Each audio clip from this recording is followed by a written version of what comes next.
All right, Cyber Traders, welcome on back here this Monday, April 11th, shortly after 2:30 p.m. Eastern. Great to see Robert, Norman, Gary, all who picked up some money just before on a couple of different trades that we've been calling out live inside the Cyber Group room. Great to see Ray, Leda as well, Chuck, and all of us otherwise. And hey, if you're back on social media, Facebook Live or YouTube, same to be said. Welcome on back as well, folks. So let's hop right to it. I'll tell you what, today is one of those days that a lot of us will look to remember for a long amount of time, if not maybe even forever. Depends on, the trades that you took. I know a couple of us today ended up making like 5 or 6, perhaps even more dollars per share on, the stock VERU. There are some days where we'll see like the SPY just completely go up and there's opportunities galore everywhere and everyone's making money. But then there are some days where there's just one stock, and that stock, like I just said, was the VERU trade. I know a couple of us just made money on CYTO, but talking more about this from the get-go, from pre-market leading into the market open, how often do we see a stock go from like what, $5, 550 all the way up? I mean, it 3x basically, right? And that's within the course of the market hours during the regular session. So, it's not like it popped and made its move in pre-market and you're too scared to trade pre-market. No, of course, there became a point where this became, not to say untradeable, but you became a lot more reluctant to trade it because it's going to make a shake or pullback reverse. But if you were able to get in off the levels we were calling out inside the Cyber Group room, well, it's like we always say, at least, right? And I certainly would never have predicted for this to have 3x, by like 12 o'clock Eastern time, hit $15, nearly. But it's like we always say, when a stock breaks through a big level, you should get a pretty big move shortly after. And remember that catchphrase right now, because we'll hop back to that in just a bit on a stock that probably isn't on either the gainers or losers. But man, I'll tell you, that Neo trade, whoever was on YouTube this morning that called that out as a long, well, you were correct there. Man, that ended up making a great move. And I'll tell you what I did on that trade. When a stock breaks through a big level, you should expect a big move shortly after. Extremely generic, but it's to say, at least on this trade, we ended up calling it out right off its opening print. Took a little bit, but then once it broke through it, it ended up making like a historic run. Definitely the best trade this year so far. And that's including some of the other runners that we've had, like the ISPO, IMPP, MULN. I can, go on for the next 5 minutes with that. But, I honestly believe this is the best trade that we've captured across this entire calendar year so far. I'll tell you what, we're going to go over this trade at least tomorrow from A to Z, from head to toe, inside our live Traders Talk workshop. So if you're joining us on YouTube today, if you wanted to join tomorrow, join our live trading room for a quick week trial, just go right down to the link on the yellow banner below. But we'll be doing that tomorrow live, for all of us like Michael and Leda, Nina, Chuck, etc. But for right now, hey, I mean, this stock trading nearly 300 million shares across the afternoon. Look at the last time it traded as much. Well, that was back at the end of 2020. It ended up popping, across that given week, and then it only continued to move up over time. I got to switch this to a daily chart. Give me a quick second there. It's on me. All right. So it's to say, could history repeat itself? Could this stock maybe over the next month, 2 months, 3 months, however long, continue to pop? I'm not going to be the predictor of that, but in the sense of seeing history repeat itself, at least, looking back from the end of 2020, you were seeing it right now. I feel like for today, at least, when was the last time the stock traded 290 million shares? Right? You have to go back then. Well, it's probably more exhausted right now than anything. So, by the end of this meeting, if it pops, shows another move up, I would have no problem putting it on our list, but I'd rather focus on stocks that aren't trading as much volume. That's really it. So, we'll go over this stock at least tomorrow in the Traders Talk. But otherwise, though, we'll just rip it right from top to bottom. Market's been just shaking around really flat today, albeit kind of at the lows. So, there could be a continued drop off heading into the after hours later. We'll keep our eye on that. But, we'll continue going across the gainers list here. The Hoth trade up, over 100% still. It ended up making a big move more in pre-market. It's one of those stocks I was referring to just before when I was talking about the Veru trade. The stock made the majority of its move, if it made its entire move in pre-market. It made a quick little bounce off what you can call 125, ended up breaking back below that price later on, and it's holding that as resistance. It's not doing a whole lot right now, so this is even more exhausted right now compared to that Veru trade, it seems. All right. Oh, that's right. All right. Let me add our eye on this level here. The 325. You go back to the morning meeting. If you go back on our YouTube channel, it's the last video up there. From this morning. I was talking to you folks about the 325 level, right? 324, 325. So let's see what happened at least on this trade. We'll kind of review this one briefly for right now. We know what happened in hindsight, but in terms of the 325 level, what had happened here? So typically we do not trade the first 3 to 5 minutes. You always hear me say that if you're inside the live trading room, is the first words I spouted out this morning. So with that, these shakes at first, we're going to kind of look to sit on our hands on at first. But afterwards, it still gave us a tough time. So, a false breakout or two initially. Then from there, you were able to get a nice little, pop. But even from that point, failed to cleanly break above the 350 level at first. It held it, but then broke it as support. Now, ultimately on this trade, it ended up leading to a huge squeeze, off several breaks above that 325 price. So, for as much as it had dropped off here, I would have expected this to be resistance at first. It actually makes a really big spike right over 325, so that would have caught me off guard if I was watching this at the time. It looks like we had a lot of buying that came in at that moment. So, these are all potential clues for what eventually came. This ended up showing a bunch of buying throughout the morning, but going into the early afternoon, once it rebroke above that level, well, you could see. Obviously, this thing ended up exploding, ended up running up from 325 upwards of nearly 5, topped off at 487. Hey, it's still very tradable in the sense of its move altogether. It actually just bottomed out off 360, made a 30-cent move up just now over the last, 10 minutes or so. So, still looking really active, but again, seem to be set on this as the first two. Stock's trading a ton of volume today compared to, what it normally does not do. So, you know, prior to today, this stock was trading about 244,000 shares on average per day. So, this could easily be exhausted. Nice little move here. I'll keep it on the side list for right now. That CYTO is looking pretty good at first going into the afternoon. Even going into the late morning, obviously took off at that point, popped from like a dollar upwards of 210, 215. Ended up, beginning to pull back. You wouldn't have expected this bounce to have happened, but hey, we had called it out once it ended up beginning to break back over the 140 price. I know a bunch of us, like Norman, dipped in and out a couple of times. I think Norman did at least. So, nice run from there. Ended up pushing upwards of 175, 180-ish. But, again, I'll come back to this at the very end if I need to. CYTO. And then the other one was the IVDA. Both of these I'll kind of tail back to at the end.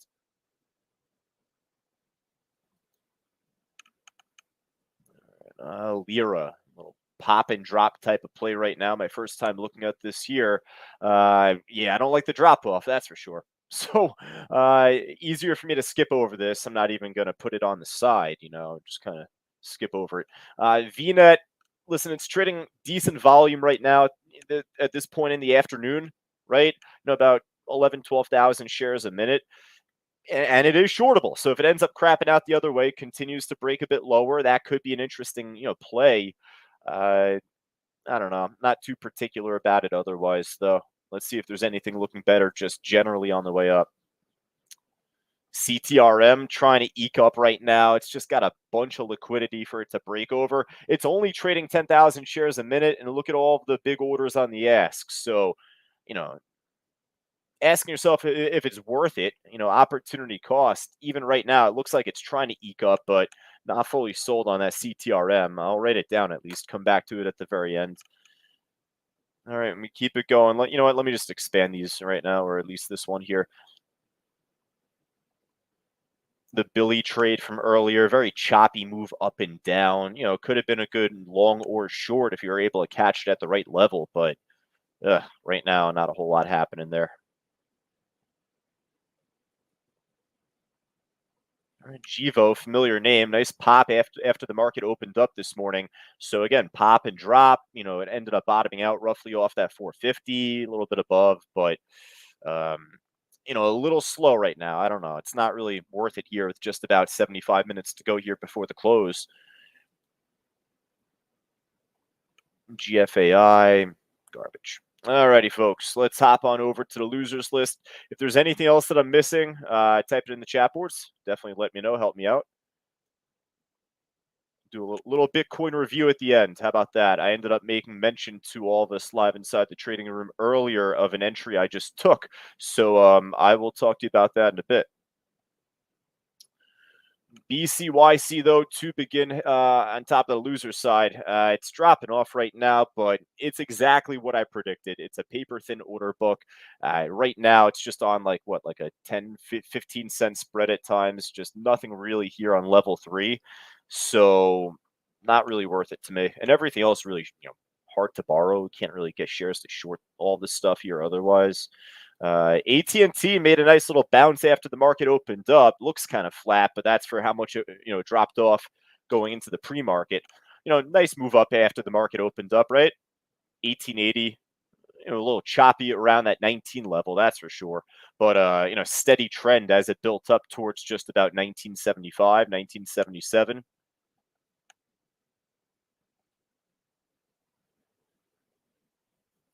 ZH, I don't know. I didn't realize this was shortable.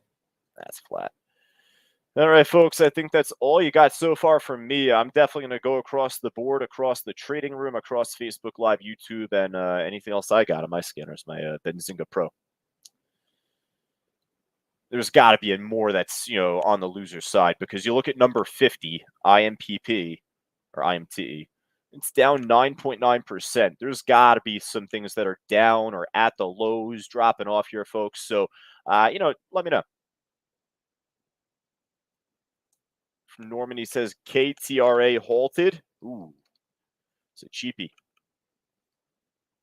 My dyslexia, Norman, I wasn't like primarily looking at the chat board, but I was looking at my main screen to the right side. I thought the word cheapy was written as choppy, so I didn't necessarily. I was like, all right, he's gonna, it was like choppy. I was like, I don't know if I like choppy, but it's a cheapy, and more importantly, it's halted on the way up. It's up over 76%. It's a really good call.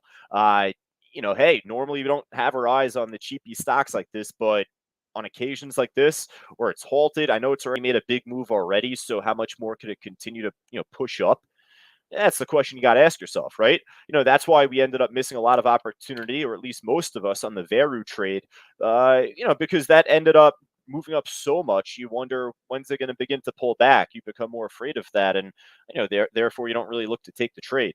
So on a trade like this, it looks pretty interesting. And speaking of, I'm not going to call it the devil, not the devil, but speaking of the angel here, speaking of the ATM machine, the cash cow, Veru, another big pop right now. Look at this thing. There we go. This thing might be getting halted on the. Oh, nope, not yet. I was about to say it looked like it was going to be getting halted on the way up just a moment ago, but this thing's starting to make a hell of a push. So the KTRA, definitely look good, at least to put on our watch list for right now. I'll tell you though, that's really all I looked at so far that I thought was good enough. So, I don't really know. Dan with the KTRA on YouTube. I'm just looking at the YouTube chat right now. So credit to Norman and credit to Dan. All right. Let's see. Let's just jump to Benzinga Pro. I'll do a little Bitcoin review and then we'll close out from there. Quick water break first. How about that? Veru, CYTO, both of those. Well, the CYTO, let me jump back to. I said I was going to get back to the CYTO at least. And, it's actually making a nice little push back up here right now. So, if it dumps off from this point, we'll kind of push it to the side. But showing a little strength. I like it. CYTO looks good enough here. IVDA, yeesh, not doing a whole lot there, kind of dropping off. So I don't know, at this point right now, I'm not really sold on the IVDA and CTRM. Yuck. All right, so I think that just about wraps it up from my end. That's all I got for right now. We'll kind of jump back one last time and do a last call after I talk a little, crypto, Bitcoin. So from the end of last week, I ended up getting out in full on my leverage position I talked to you folks about 2 weeks ago. I was in from under 40,000, roughly off of 39.7. From there, ended up pushing up pretty nicely, but I ended up mismanaging the trade. It ended up doing what I thought it was going to do based off the strategy I was employing.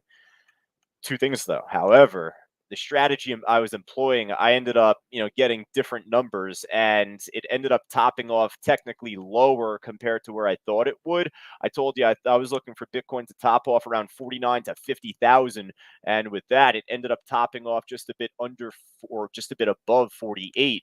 So it ended up dropping off sooner than I thought it was going to, and from there, I ended up getting out with a profit above 43,000, but from there, it only continued to dump off, right?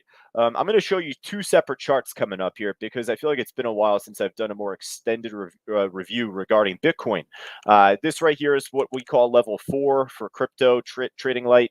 So, I tend to kind of, play around with this quite a bit. You might see different levels on this at times as I do different videos. But what I want to show you is this, because long story short, on the Bitfinex exchange, which is, one of the larger exchanges collectively, and definitely one of the most, if not, the most in total, important exchange when it comes to leveraged trading, when it comes to, some of the bigger institutions or bigger, traders, whales out there that are looking to buy or sell Bitcoin.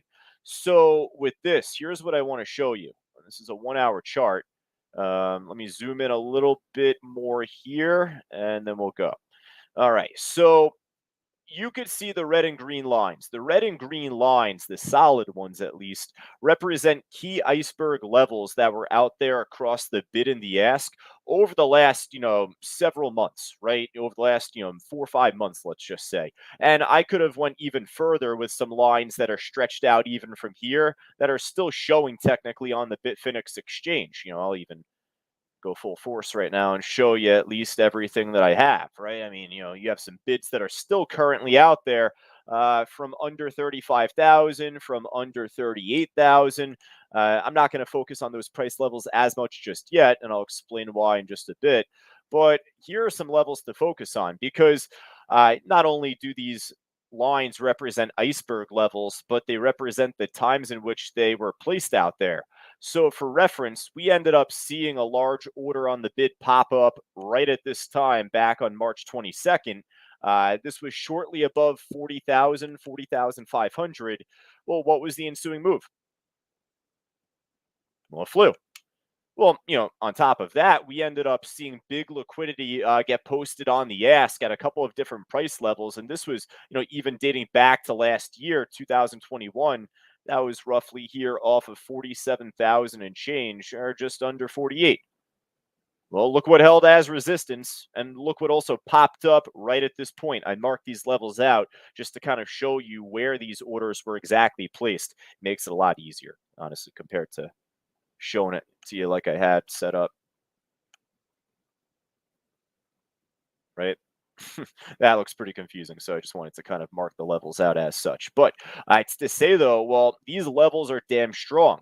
So I ended up recognizing this specific pattern with the volume on the order book. Well, I've identified these orders over time over the last couple of months as I've been following this on my level 4. But it's to say, at least over the last couple of days, I've noticed this pattern where it's topped off so well. Well, I ended up pulling my position from Friday just over 43,000, and it only continued to drop off. I felt good about it. Truth be told, I ended up taking a couple of trades over the weekend I got stopped out on, so I took tiny losses. But, at the end of the day, I ended up getting out, continued to drop off over time this morning. So I felt really good about, finding some support right around this range. We ended up seeing a big iceberg order get posted right here shortly prior to March 25th. This is the night of the 24th. It's been out there for a long time. Why is it out there? Why is it out there the same exact time or roughly, before this order was posted? Could it be the same person? Do they know something that we don't? I'm not going to rip my hair out figuring out those questions, folks. But, I'm going to just have belief in the iceberg levels, the same levels that I would have on stocks, on the same type of, things that we focus on when it comes to following equities. So with that, I ended up taking an entry on Bitcoin just across the last hour, or across the last, hour and a half, 2 hours. This is an hourly chart. So truth be told, I ended up getting a little eager. I did jump in on this trade at 40,700 flat. It's about 2.5 Bitcoin worth leverage on this one. So with that, I'm actually down on the position a little bit, right? And full transparency here, folks. I call it how I see it. So I'm definitely expecting a big move back up over the next, 12 hours, let's call it. Would be nice to have at least. So if we end up seeing a big drop at least going into the after hours, then I'll get stopped out. I have my stop set currently under 40,000. So it will be a bit of a loss I take on this trade, but given what we saw, at least from where we ended up seeing resistance back from the end of March, and we ended up seeing some liquidity begin to get filled here. Well, it didn't hold, so it dropped down to the next major level. So this may take a few hours or a number of hours for it to materialize, but I am expecting a bit of a bounce at first. Then from there, we'll react. Could any outside factors play in that lead to a big drop off momentarily? Yeah, of course. I mean, anything could happen in life, folks. We have a lot of bad things happening out there in the world. So, it's not good macroeconomics right now, to be transparent. I'm giving it a chance. So I have my stop set. I'll keep you folks updated on this new position over time. But over the last 2 weeks altogether, we've been in the plus. We've been doing pretty damn nice here across the last 2 weeks. On top of this entry, though, here's what I want to show. And I hope I have this set up the right way. So give me a quick sec. Perfect. All right. So I ended up taking another picture. This is the second chart I wanted to show you at least. And this is the same chart I ended up showing back from mid to late January. I think it was like January 18th when I came out with my first, crypto Bitcoin analysis type video on YouTube. So with that, this is basically the same exact chart I showed it back then, the same lines except for the yellow. The yellow lines indicate the yearly opens for 2021 and then 2022. So an interesting point is that we ended up seeing Bitcoin begin to squeeze up and above the 2022 open, but it failed to hold around there. It snapped right back down. Well, that reaction was not too good. So, at this point, unless if this could hold right back at, where we were back then, back 2 months ago, we were right off of 40,500, 40,000 flat. Basically these lines, these were the same lines I was harping on back then. Well, it needs to hold now as a key support. It held it briefly here, but it was more on like a distinct run. So it did just begin to run up. Now is the point where we need to see this area here look to hold as a really big support level. It held extremely well back, a number of months ago, heading back into the end of last year, or into the beginning of this year, I should say. And with that, it's been holding pretty nicely as a point of resistance. Well, it broke above it. Let's see if this could hold as support. If this does not hold as support, then I would expect, much like I was kind of hypothesizing in that first video I made back in mid to late January, we have to evaluate all scenarios. So if the 500 EMA didn't hold, or this range of support does not hold collectively going forward, then why not expect a much larger drop off, right?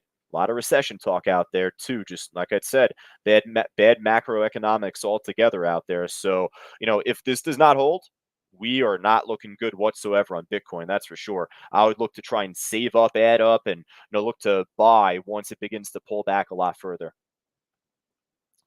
Let's hope that doesn't happen, though. Let's hope that doesn't happen, at least, folks. Of course, for right now, I'll keep you updated over the next day or two, hopefully a lot further on this, new position I took just above 40,000, or just above 40,500. All right, folks, I think that just about wraps it up here for me. I was flapping my gums a bit too long. Norman made 3 cents on his KTRA trade, and hey, 3 cents doesn't sound like a lot, but that was the cheapie. That was the cheapie stock. So that's a good trade. Really nice pickup from Norman on that KTRA. Dan at the horn here, Dan at the buzzer, calling out MULN. just trying to move up. Maybe it's a blessing in disguise. I was talking too long there to wrap up because, maybe I could slip this on our list here at the end. We don't have too big of a list whatsoever. All right, for all of us on YouTube and Facebook Live, I appreciate you sticking with me each and every day, each and every afternoon. If you wanted to join us live inside our trading room, continuing the audio commentary, I'm going to take a 35-minute sabbatical. I'll be back at 3:30, hopefully with a fresh mouth, ready to go here for the close. From Michael, Grant, Nina, I look forward to talking to you folks alongside all of us otherwise coming up pretty shortly from now. Take care.